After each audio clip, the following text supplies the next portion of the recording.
नमो नमः मित्राणि सादरं वन्दनानि अभिनन्दनानि। एहि मित्र संस्कृतं पठामः। संस्कृतभाषाशिक्षणस्य आभासीयकक्षायां भवतां स्वागतम् अभिनन्दनं च।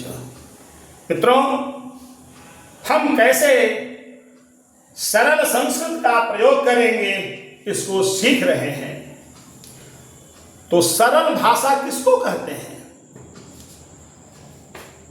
तो यां भाषां श्रुत्वा सर्वेषां सम्यक् अवगमनं भवति। न केवलम् अवगमनम् अपितु तया भाषया वे भाषयन्ति वक्तुं समर्थाः भवन्ति। सा भाषा सरला भाषा। यानी जिस भाषा को सुनने के बाद श्रोता ठीक ठीक उसको समझ जाए और केवल समझे ही नहीं, उस भाषा में बोलने लगे, वही भाषा सरल भाषा है। तो हम सब इसी सरल संस्कृत का उपयोग कर रहे हैं। तो कल जब हमने पढ़ाया था, ये श्याम पट हरित पट आपके सामने है। तो हम सब एक बालक इस पद में क्या क्या है और हम क्या क्या इससे कम कर सकते हैं, किन किन बातों को ग्रहण कर सकते हैं, उसको लेकर के काम में लगे थे। तो आइए हम यहां देखते हैं। तो पहले ये बालक शब्द का हम एक रूप लिखते हैं।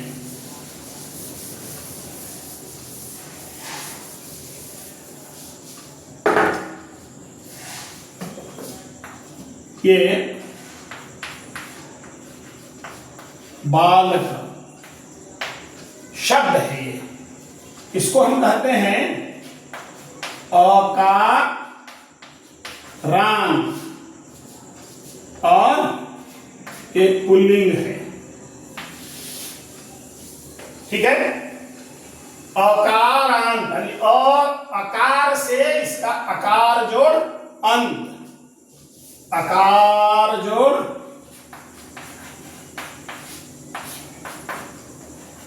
अंत बराबर अकारांत। यानी अ से जिसका अंत हो रहा है, अकार से, बालक अ, तो जिसका भी अंत अ से हो रहा है वो अकारांत कहलाएंगे। तो यहां अकारांत का रूप हम सब अभी देखेंगे। और जैसा कि 7 विभक्तियां होती हैं और 3 वचन होते हैं।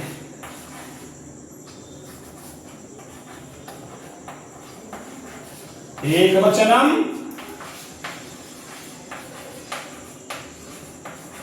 द्विवचनम,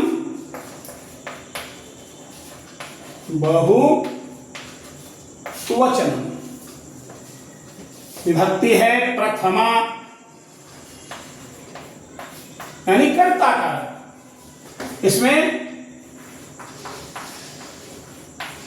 बालकः,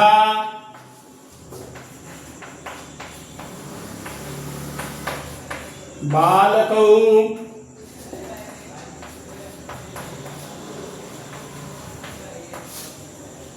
बालकाः, द्वितीया,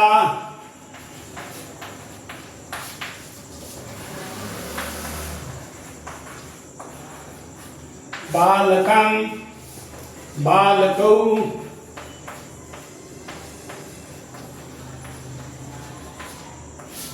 बालकां,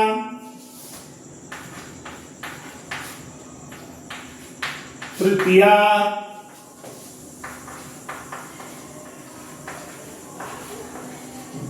बालकेन,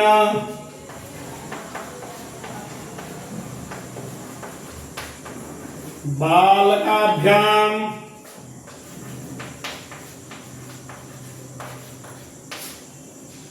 बालकैः, चतुर्थी,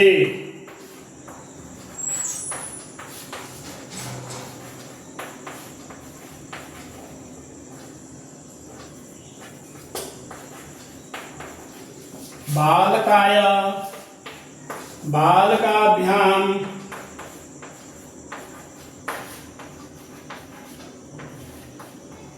बालकेभ्यः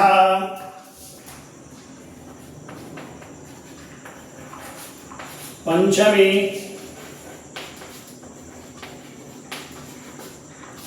बालकाभ्याम बालकेभ्यः षष्ठी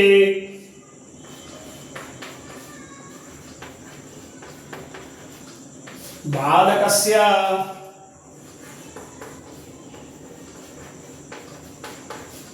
बालकयोः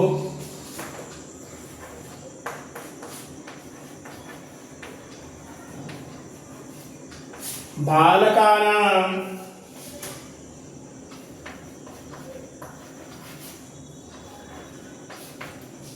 सप्तमी बालके बालकयोः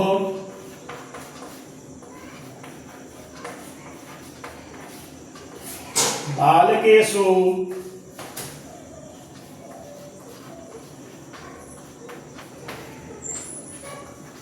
संबोधन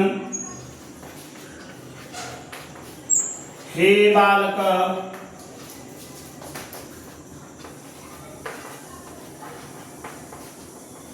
हे बालकौ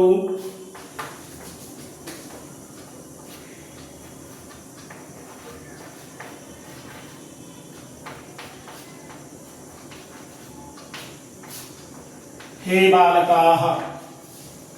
तो ये रूप है। हमने बीच में कहा था वचन बताते समय अभी 7 या 21 ये 22 प्रकार के लगभग रूप हैं। तो इतने रूपों के ज्ञान की आवश्यकता नहीं है। अभी हमने कहा था द्विवचन के स्थान पर द्वयम का प्रयोग करिए तो ये इतना घट गया,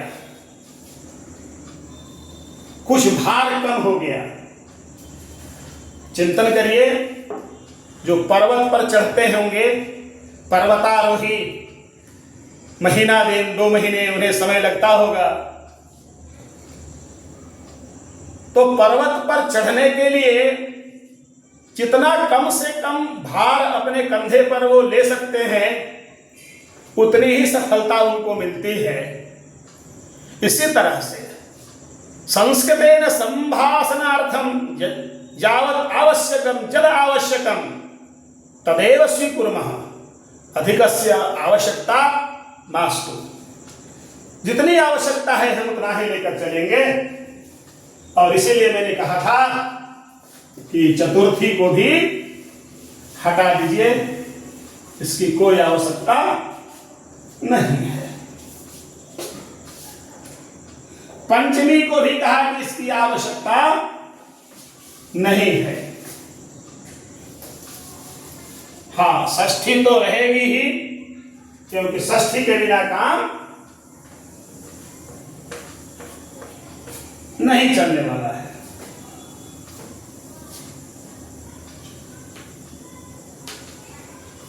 तो कहा कि सप्तमी भी छोड़ सकते हैं,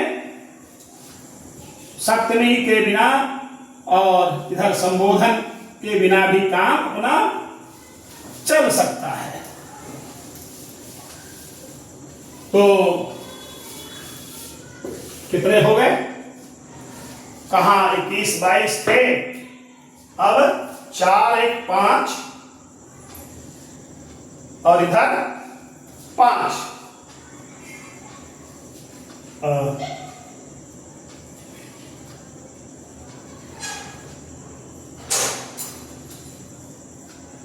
चार बचा है, प्रथमा द्वितीया तृतीया षष्ठी, प्रथमा द्वितीया तृतीया और षष्ठी, यानी 4 दूनी 8। एक अंत वाले जो शब्द हैं अकार से अंत होने वाले, और यदि वे पुल्लिंग हैं तो केवल 8 शब्द, 8 पद भी यदि आपने याद कर लिया तो आप बोल सकते हैं, वाक्य में प्रयोग कर सकते हैं। तो आइए इन अर्थों में जिसे हटाया गया उसका अवसर आएगा तो क्या करेंगे। चतुर्थी आ गया।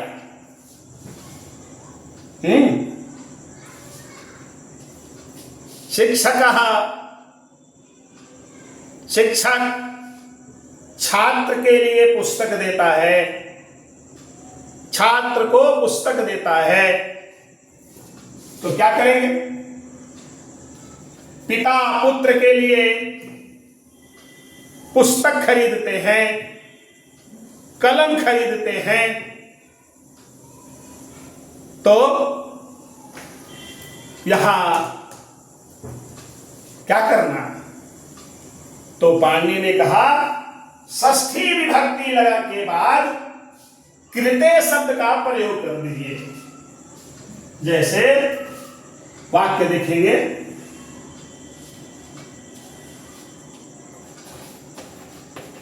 पिता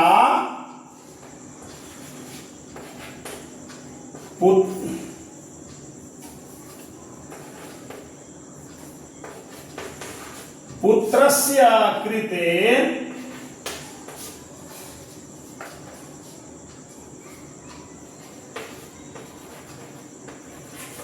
लेखनीं कृणाति। पिता पुत्रस्य कृते लेखनीं कृणाति। पिता अपने पुत्र के लिए, यानी षष्ठी विभक्ति में कृते पद का प्रयोग करिए। पिता बालकस्य कृते लेखनीं कृणाति। शिक्षकः बालकस्य कृते पुस्तकं ददाति। यानी कृते शब्द का प्रयोग करके हम चतुर्थी का काम पूरा कर सकते हैं। ये हुई ना व्याकरण संबंध बात। हम व्याकरण से अलग नहीं हट सकते, क्योंकि व्याकरण यदि हट जाएंगे तो वाणी अशुद्ध हो जाएगी, शुद्ध नहीं होगी, प्रयोग अशुद्ध हो जाएगा। इसलिए व्याकरण के दायरे में रह करके संस्कृत को सरल रीति से हमें उपयोग करना है, उसका प्रयोग करना है। तो ये हो गया। अब आइए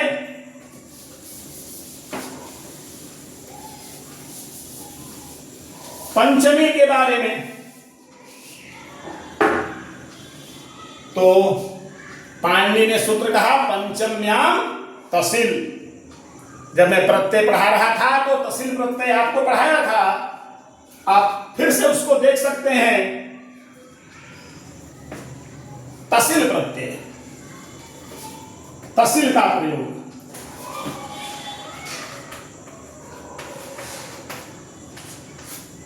पंचम्याम तसिल। इसका लकार इकार का लोप हो जाता है और तस रचता है। इसलिए कहां लगेगा, मूल शब्द में। जैसे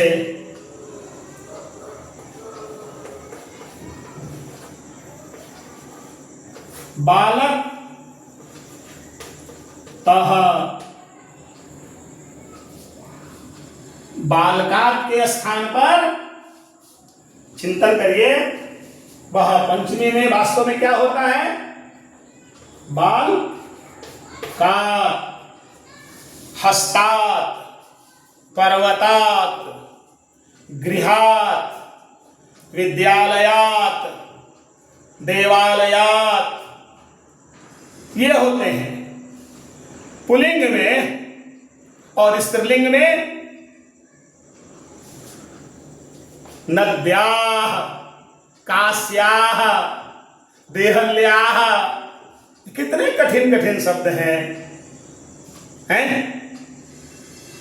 रमायै, बालिकायै, राधायै, गीतायै, यानी इतने रूप याद करने पड़ेंगे। तो कहा कि नहीं, मूल शब्द में तह जोड़ देंगे, यानी बालकतः, इसी तरह से गृहतः, ग्रामतः, नदीतः, काशीतः,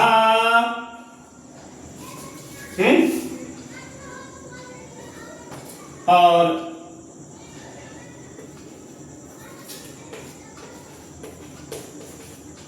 लतातः, बालातः, ये प्रयोग करते जाइए।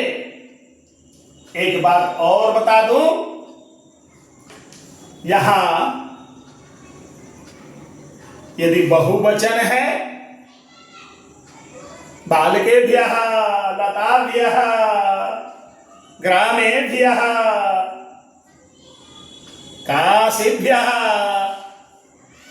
तो क्या होगा, वहां भी यदि हम प्रयोग करते हैं तहसील का, तो यही होगा, गृहतः, ग्रामतः, नदीतः, काशीतः, दिल्लीतः। यानी एक वचन हो या बहुवचन, केवल तहसील प्रत्यय का प्रयोग करके हम उसे सरल बना सकते हैं, ऐसा व्याकरण का नियम है। तो सरल संस्कृत हुआ ना, केवलम प्रयोगम कुर्वन्तु, संस्कृतं तु सरलम अस्ति एव, कठिनम नास्ति। अमृतवाणी संस्कृत भाषा नैव क्लिष्टा न च कठिना। तो ये हो गया। तो पंचमी के अर्थ में, और सप्तमी के अर्थ में, वैसे सप्तमी आवश्यक पड़ता है, लेकिन कुछ ऐसे भी शब्द आ जाएंगे, क्या करें भाई, समझ में नहीं आ रहा है कि सप्तमी में यहां क्या रूप लिखें।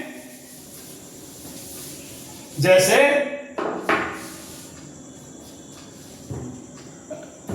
क्रीडांगन,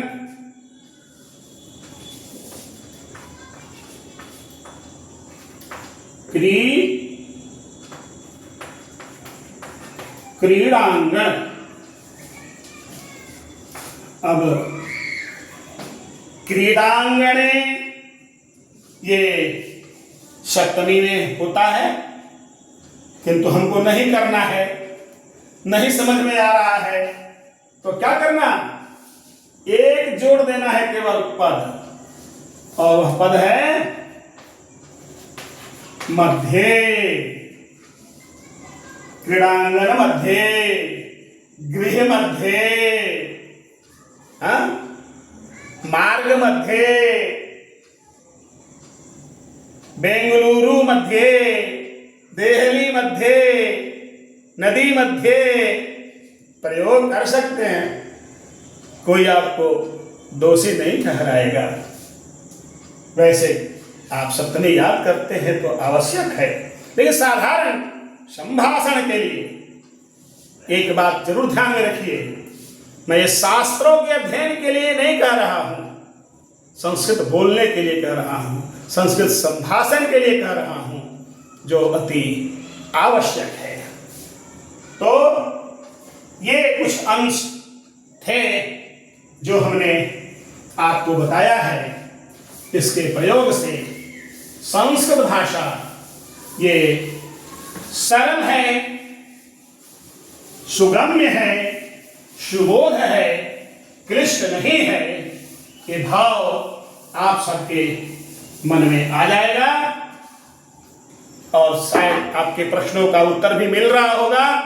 कुछ और भी बातें जो शेष हैं वो अगले पाठ में आपको बताऊंगा। आज के लिए इतना ही। आप निश्चित रूप से ठीक से पूरा वीडियो देखिए, लाइक कीजिए, सब्सक्राइब कीजिए और अपने मित्रों के लिए शेयर कीजिए। नमो नमः, पुनर्मिलामः।